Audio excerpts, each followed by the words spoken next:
Today, I want to talk about one of my favorites, mcescher. Before we get started, I want to remind you to follow me on my other social media platforms, Instagram, Facebook, YouTube, and Twitter. I tweeted today. Maurits Cornelis Escher, better known as MC Escher for obvious reasons, was a Dutch graphic artist who made mathematically inspired woodcuts, lithographs, and mezzotints. Despite wide popular interest, Escher was neglected until the latter part of his career. Even in his native Netherlands, he was 70 before a retrospective exhibition was held. A lot of people walk into my gallery. They ask me who my influences are, or they tell me who my influences are. And my answers are Salvador Dali, Dr. Seuss, MC Escher, and Mark Samuels. It goes on and on. One of the people I discovered when I was in high school was MC Escher. MC Escher, I think, got discovered pretty late in life because I don't remember seeing anything about this guy before that time. I think what happened was there was a book of his work that came out that all of a sudden everybody had to have. You saw the book, you bought the book. That's MC Escher's work. You don't have to think twice. I like this guy. He's just so inventive. He's so inventive to the point where I never really wanted to copy him.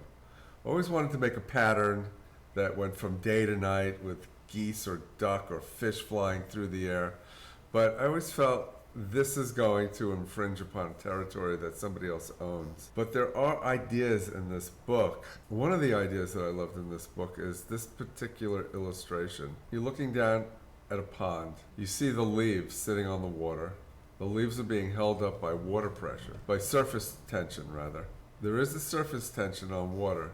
Things don't necessarily fall into it unless they break the surface tension. You see the reflections past the leaves. So you have the pattern of the leaves on top, you're looking at them directly.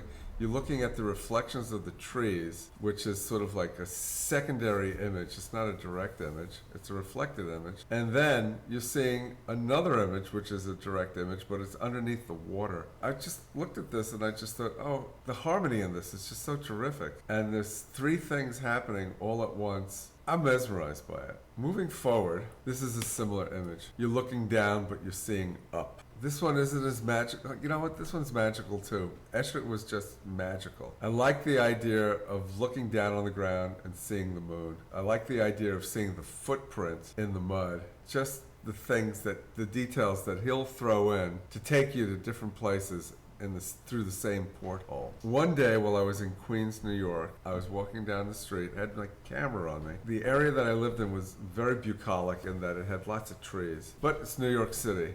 So when you get to the corner, the trees disappear and you're in a crosswalk. And what happens in the crosswalk is you look up and you see all the power lines. The tree was camouflaging the power lines or blocking the power lines. Once you get into the crosswalk, you get to see the telephone pole, you get to see the power lines, and there's a certain juxtaposition between the organic beauty of the trees and the symmetrical beauty that's created by this pattern that the power lines have created by crisscrossing each other.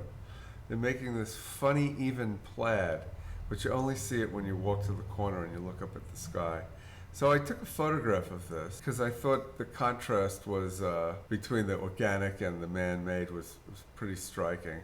Took it home, and this was at a time when you had to get film developed. Got it developed, put the picture on my tabletop and was looking at it and thinking, how am I going to make this my own? So one of the things that I like to do is turn things upside down and look at them and see what happens. So I turned this upside down and I thought to myself, ooh, this is great. This is a reflection in water, right? I was working on the Turtle series at the time. The funny thing is I was thinking, oh, what will I put in the water? Do I want to put fish in the water like Escher? And I just thought to myself, well, that would just be too much of a ripoff to put his koi in this pond. I was kind of stymied.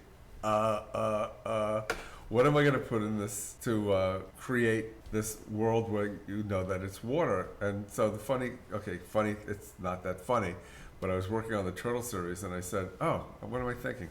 I'm going to put turtles in this. So how did I put the turtles in here? The turtles are lighting on top of the water and they're in a pattern that's also on a grid.